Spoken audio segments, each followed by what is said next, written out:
All right, how's it going, everybody? Thank you for coming. Really great to see you. Super excited to be here at my first FIL Seoul.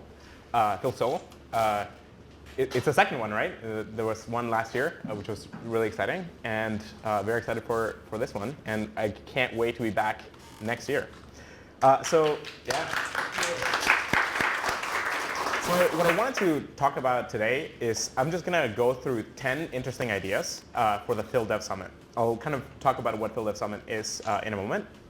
But these will be 10 different ideas for technical improvements that we can bring to the Filecoin protocol.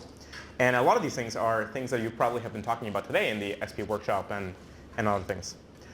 First off, before we go, a huge thank you, especially to Timo, and also to all of the organizers from FF and Secured Finance and other groups for hosting this great event. So a huge round of applause for all of them. Thank you. So the FIL Dev Summit is going to be a set of events for a lot of the Filecoin core developers that are building the tools and systems and the tech, and a lot of the people from the SP community and from application developers and all of the different developers that are building with Filecoin to come together and improve the protocol. So this is a place where we can discuss various different things that we should be changing, different tools, different systems, different mechanisms. And so this is kind of like our first big gathering of Filecoin developers to come in and work on the protocol together. This is going to be a really useful and valuable time to be able to set up a longer-term engineering culture as a large-scale network. So yeah, this is going to be super exciting. It's going to be an event with 2 separate weeks, one in Singapore and one in Iceland. And to just give you a flavor for the different sessions that are going to be there, there'll be things like looking at the protocol itself and its evolution, the SP tooling and stack, FEM applications and tooling, scalability with IPC, client onboarding, retrievability, all kinds of things. And so definitely check out fildev.io for the website. Cool. So what I wanted to do, and this summer is going to be a great time to also get to meet a lot of the people that have been working on Filecoin itself. So all the different components, people from tons of different teams are going to come together to work on the protocol together at that event. So what I wanted to do today is to give a bunch of ideas for the kinds of improvements that we're going to be discussing at these summits, and things that you should be thinking about and thinking about proposing in terms of FIPS or other kinds of things. And I think I ended up adding like 4 or 5 more, so there's going to be like 15. Cool. So, and by the way, these ideas are just ideas, and these are my ideas. These are like proposals for improvement that are super vague at the moment because of just kind of ideas on a slide. The goal is to take some of these and eventually flesh them out and potentially create FIPS in the future that could improve the protocol. So here's one thing that we could do. So today, Filecoin is sort of targeting a specific class of storage, mainly SSDs on hard drives. Many SPs store all the stuff in hard drives. Many SPs just use SSDs. But at the end of the day, storage has lots of different types of storage media. And even categories like hard drives and flash and so on have different subcategories themselves. So it would be really, really great to tune the protocol so you can have storage providers across all of these different categories of storage and be able to provide that kind of storage to the network. That kind of thing would require lots of different improvements. It would require new proofs of replication. It would require new protocols, and so on. So this kind of idea is a very long-term sort of plan. But for Filecoin to be the world's best storage network, we need to be able to do this kind of thing. We need to eventually be able to bring in tape and all these other kinds of storage media. Cool. So that's one idea down. Here's another idea. It'd be right now, sealing and proofs of replication are really expensive. It would be great if those are way cheaper. It'd be great if those were much faster to do, so that it doesn't take so long to seal storage. And it doesn't cost as much. So currently, the POREP is a huge fraction of cost for SPs. And it'd be great to be able to reduce that chunk of cost with a much cheaper and much faster POREP. So one idea for how to get there is using things like VDFs. VDFs are verifiable delay functions. These are a cryptographic primitive that we've been working on for probably 3 to 5 years now. We've been working on it with the Ethereum Foundation, with Supranational, with many other groups. And we now have a run of hardware. So we finally, after many scientists came up with the VDF protocols, and the folks at Supranational designed hardware to go implement those protocols, we now have the actual physical devices, which is really awesome. Now that we have that hardware, it'd be great to try making a PORIP out of VDFs. So when the first PORIP got designed, VDFs were an idea. They weren't yet in hardware, so we couldn't use them. But now they're here, so we should be able to design a PORIP like this. I think in the long term, we should be targeting PORIPs to be able to do extremely fast unsealing, targeting something like 50 milliseconds for time to first byte. That's what we should be shooting for. Now, getting to something like this will take years, but we need to start designing and working on this stuff now so that we can chip away at this problem and eventually get to this. Here's another idea. Time-locked transactions. So currently, most blockchains have a problem called MVV, which is minor extractable value. This tends to affect lots of different participants in networks because as you submit a transaction, other parties can look at what the transaction is going to do, and they would want to change something, submit their own transaction faster than you, and kind of take over, extract some amount of value there, or run a counter trade or something like that. So MVV is not a big problem in Filecoin yet, but it will. It will be. Once the economy scales, once a lot of DeFi emerges, MVV is going to come into Filecoin as well. It'd be really great to completely sidestep all of that with time-locked transactions. So this means you could use something like DRAND, which now gives you a randomness beacon and the ability to time-lock any data, to time-lock the transaction itself, add it to the chain in a completely encrypted way where nobody can censor it because they don't know what it is and who it's from. And there's no MVV to extract because nobody can read the transaction. Once the transaction is on the chain, you can schedule a specific moment in time in which it gets decrypted and added onto the block. Something like that would be extremely useful to be able to have a way of inserting transactions without these kinds of problems. Cool. Another idea would be to start adding more FVM runtimes. So we designed FVM to be this hypervisor runtime that enables many different systems to be plugged in on top. The first one that we plugged in was the FEVM to be able to bring in Solidity and all of the Ethereum smart contracts into FVM. But it'd be really great to start adding some more of the runtimes that we've thought about. Things like making the WASM runtime itself user programmable so that you can submit WASM contracts, or potentially bringing in other VMs like Aqua or Agoric or the Solana VM or other systems.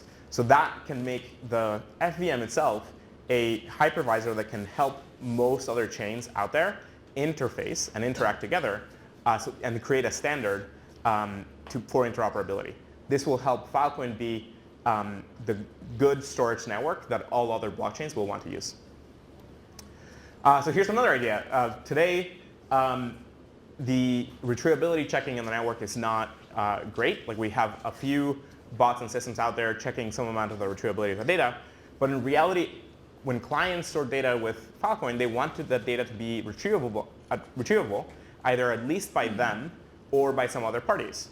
So we really need to be able to check that all of the storage in Filecoin is retrievable, the same way that we can check that it is actually there with a proof of spacetime.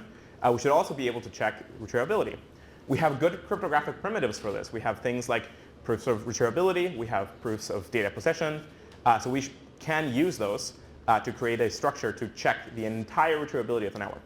Now this is a little tricky. We have to do it at scale. So this means we need to be able to check the entire data set. So all of the sectors, all of the data on Filecoin, we should be able to check that it's retrievable. So that means we have to do some clever sampling because, of course, we want it to be also cheap. We don't want to waste a huge amount of bandwidth doing this. We want to do very intelligent checks so that you don't have to do, so you don't have to transfer that much bandwidth. And we want to be able to do this ideally to get to something close to like a daily guarantee, the same way that we have a daily guarantee with the storage of the data in the network. You might not need to check all of the storage the same way that we do it with posts, because the security guarantees here are not required. What you care about is that the pipe works. You care about the SP's ability to serve the data, and so on. And of course, to be able to do this, we also would like to check retrievability across the world, because when you serve something in the network, you ideally want to check where it's retrievable from, not just that it is retrievable from a specific location. You want to be able to measure latency and so on. So it'd be really great to start a measurement network that we can incentivize. Think of a subnet on Filecoin as an L2 that would be running a set of nodes in the network, doing retrieval checking for the entire data set in Filecoin. Like, that's sort of where I think a lot of these protocols are going, and that's going to be super, super useful for clients to be able to trust the storage in the network.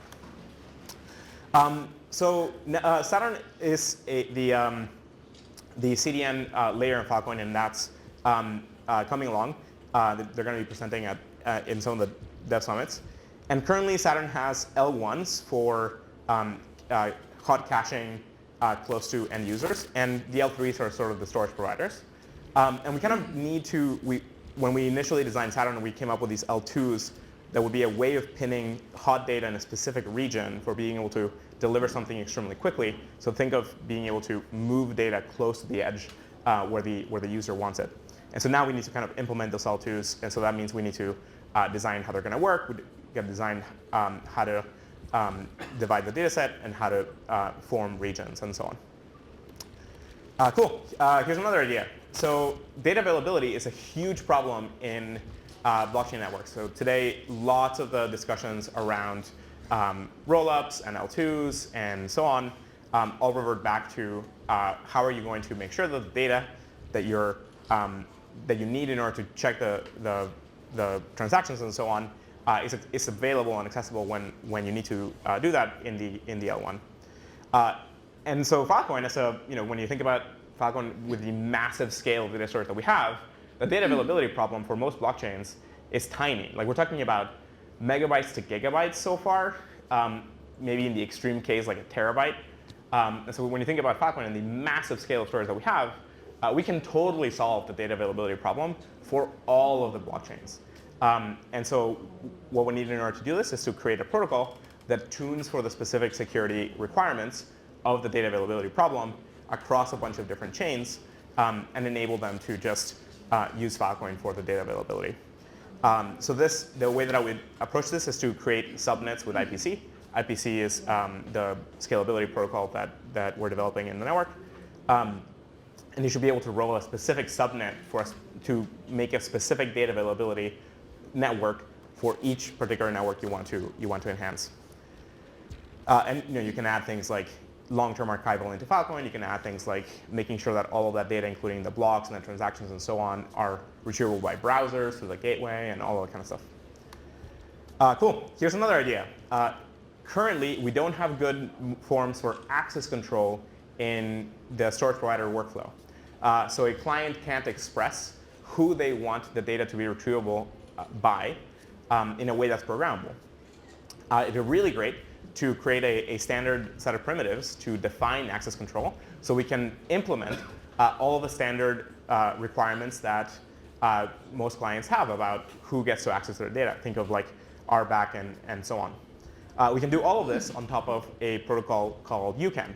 UCAN is a capabilities-based protocol that gives you the way to do this in a decentralized setting. And we can add UCANs to transports. We can add them to the markets, so you can add them to Boost. You can add them to the deals themselves. Imagine being able to create a deal and specifying the specific capabilities that say who should be able to retrieve this and so on. So yeah, this is a component that we should be kind of sprinkling in across the stack. Here's a spicy one. There's a whole bunch of clarity around all of the Filecoin Plus deals right now.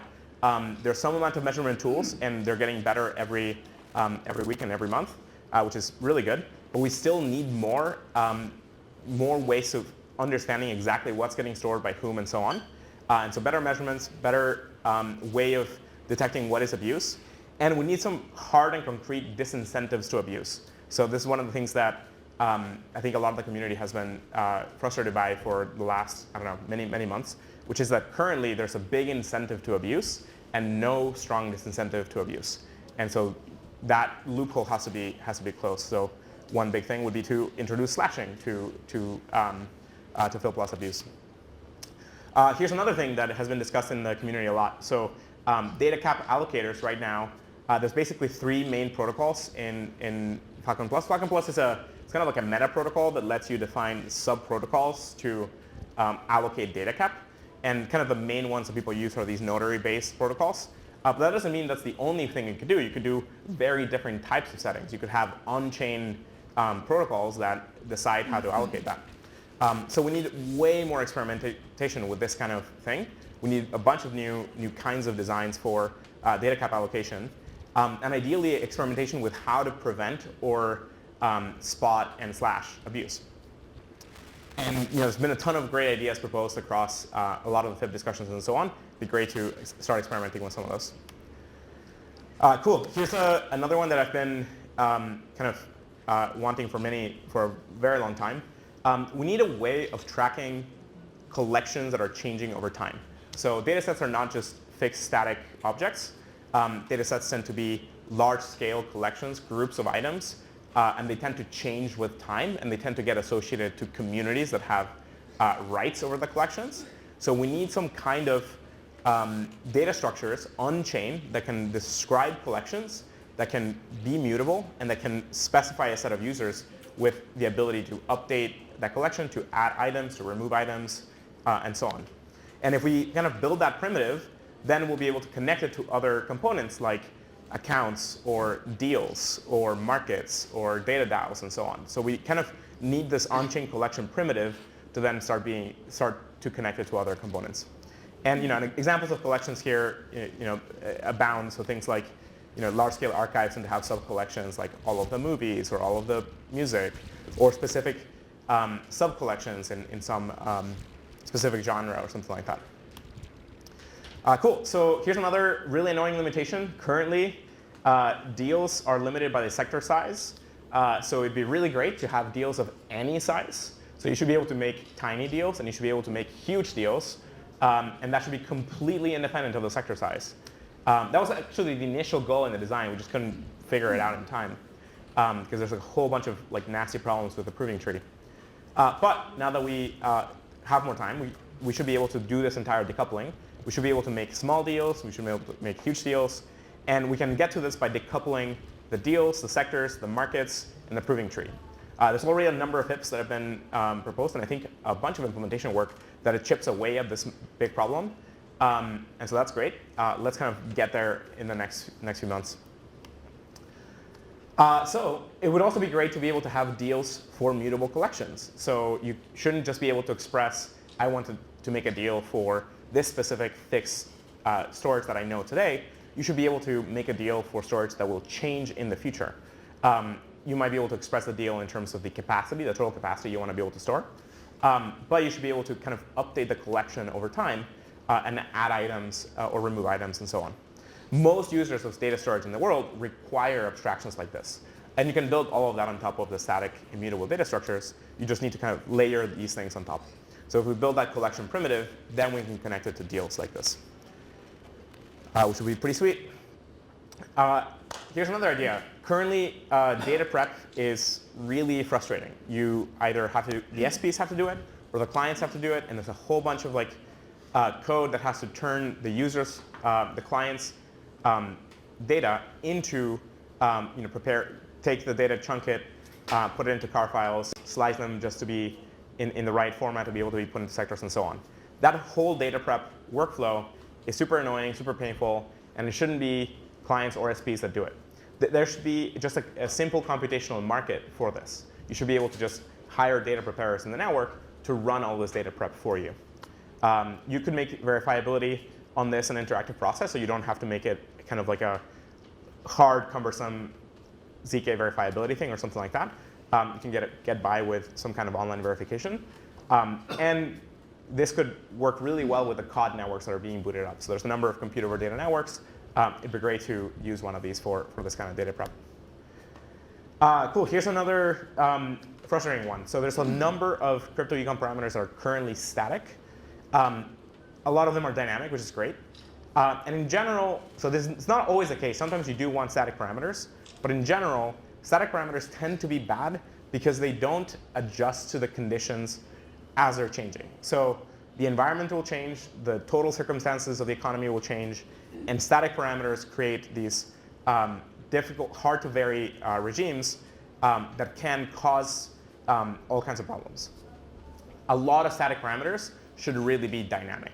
And so we should be able to construct dynamic parameters targeting a function that should adjust and change as the conditions change. This is pretty hard and makes modeling and simulation and so on harder, makes analysis harder, but there's a whole bunch of static parameters that right now are leading to a bunch of frustration. Cool, so that was a bunch of ideas. I think it was more than 10. I think it was like 14 or 15.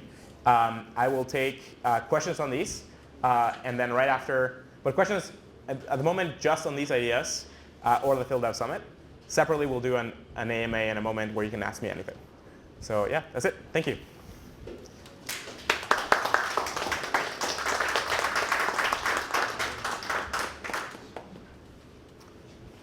Any questions on these dev ideas?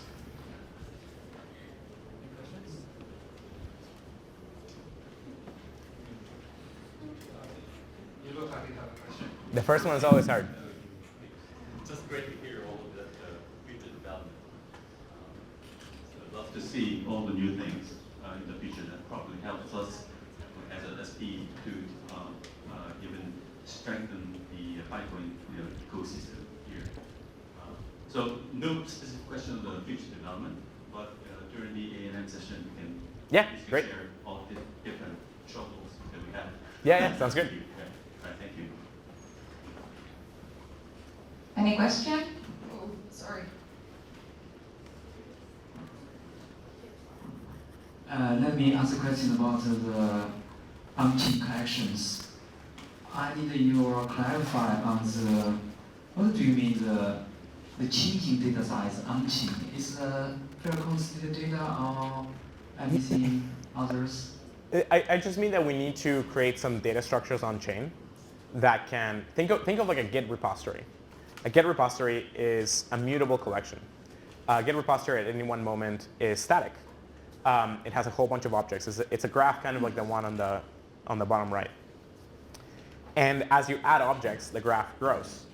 So I'm just saying, let's create the ability to track these graphs on chain so that you have a set of pointers to a large collection of objects, and you can itemize what's in there, and you can figure out who is allowed to add items to that collection. So for example, it'd be great that I could set up a collection on the chain and add a bunch of items, and then share that collection with you. So you can then now add items as well. Then we could share it with somebody else. They can add items as well. Then we can moderate it and remove some items because we don't want them anymore. Maybe we can like unshare and so on, and do the entire life cycle of maintaining a collection of data on the network. And now as we add items, it'd be great to be able to connect that collection with something else, like a deal, like a dynamic deal with storage providers, so that as we add data to that collection, that data can get replicated and stored in a lot of places, or can get added to Saturn for fast delivery or things like that.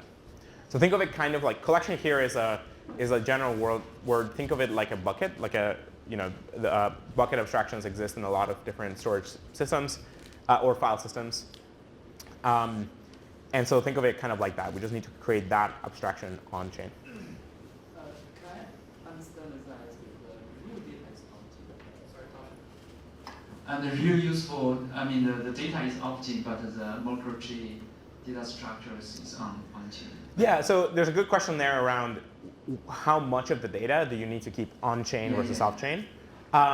With IPC subnets, you can actually scale pretty far. So this is a whole other thing, but like my view is that blockchains are going to be enormous. They're going to have trillions of transactions per second because we're going to shard all of these networks into subtrees, right? So where I think blockchains are going is that we'll have large trees with recursive subnets, and so you'll be able to just add a ton of data on chain.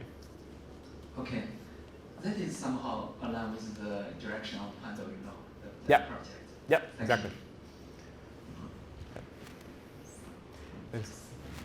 Yeah, go for it. Although, no, actually, because I want to be able to show it well. Okay. Yeah. Hey, John. Yeah, I was interested about the any size of sectors. So, do you think that part of the job of layer 1, or it can be some work on layer 2? And also, I would like to know, like, Yeah. do we have a clear definition of layer 1, layer 2, and layer 3 in Filecoin? Yeah, actually, could we get back the slides so that we can show them?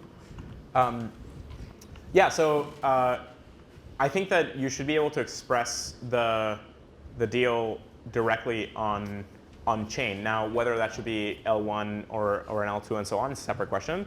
But wherever the deal is, you should be able to express it and be of any size. Like you should be able to just have a commitment to some data that you want stored, and that should be able to be arbitrarily big. Now, you could do this.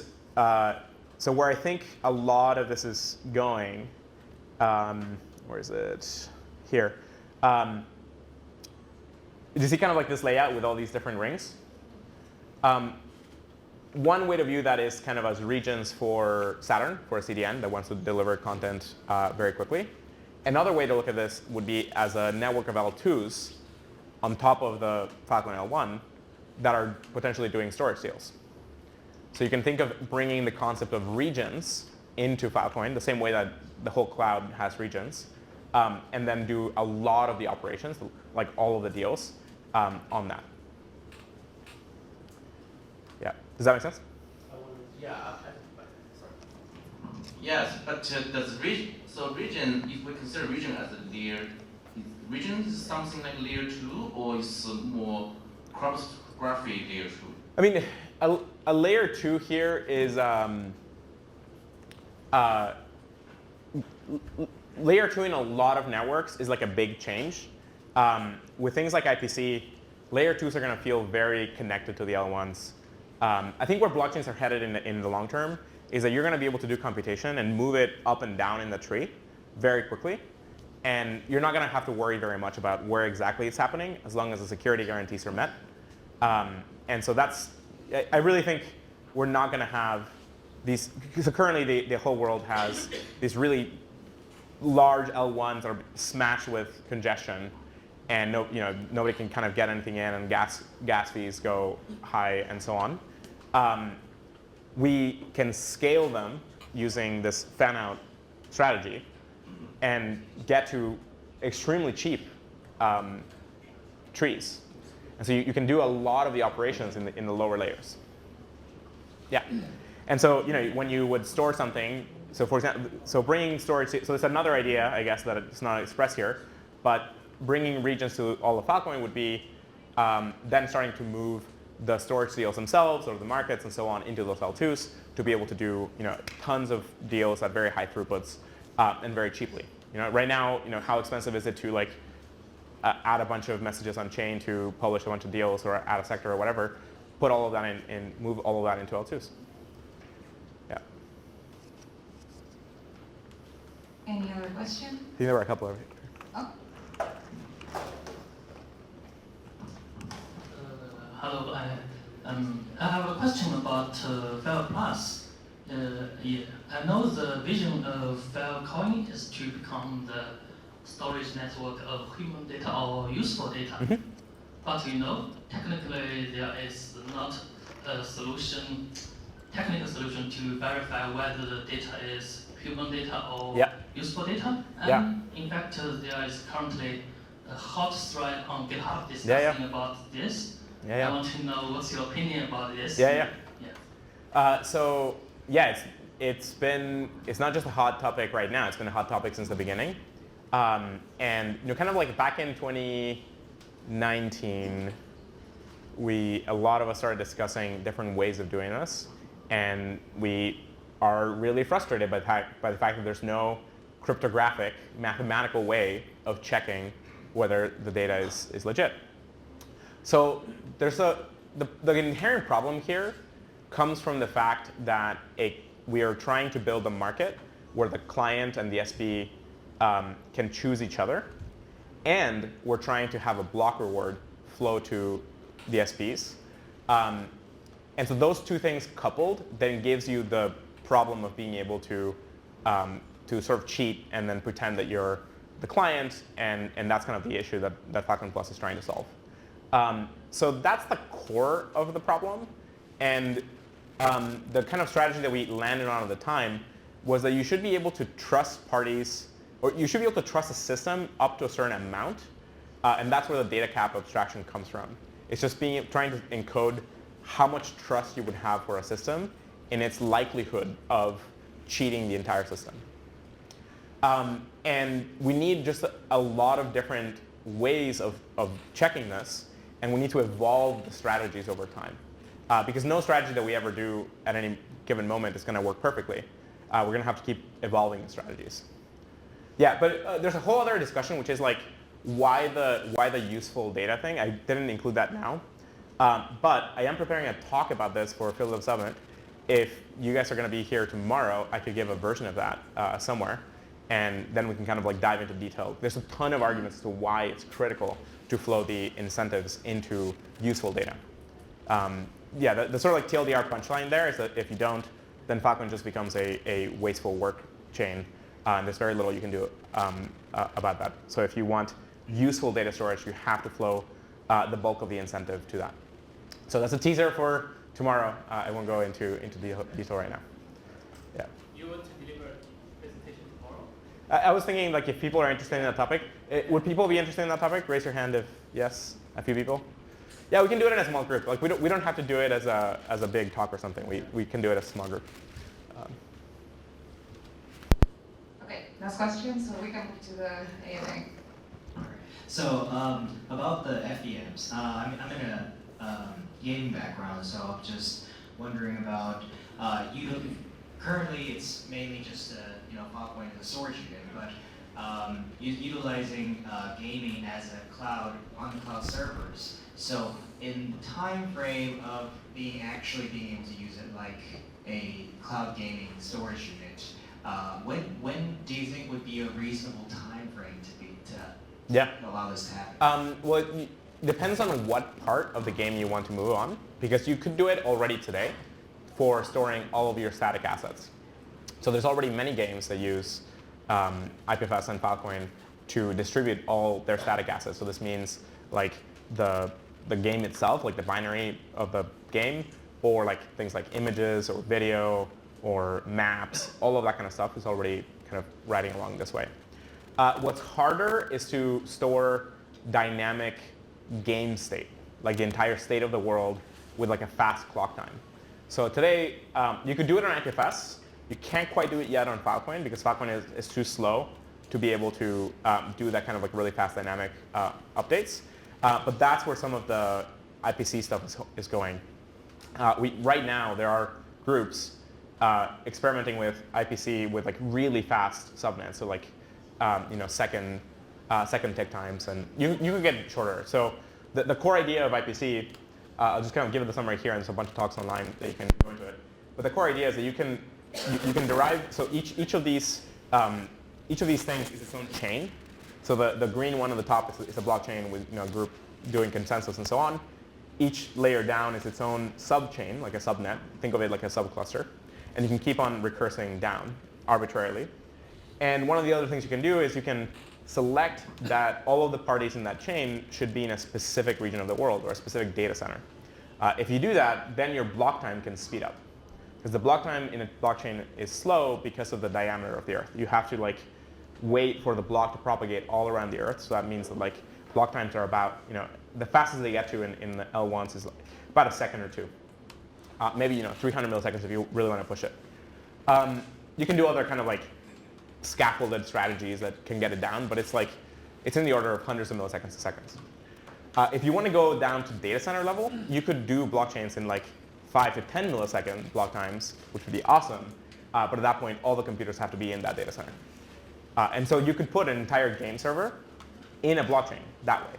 You could do the entire game tick of all the game state in there. And so that's the strategy. Yeah, so that I think you can probably experiment with it in like Q1.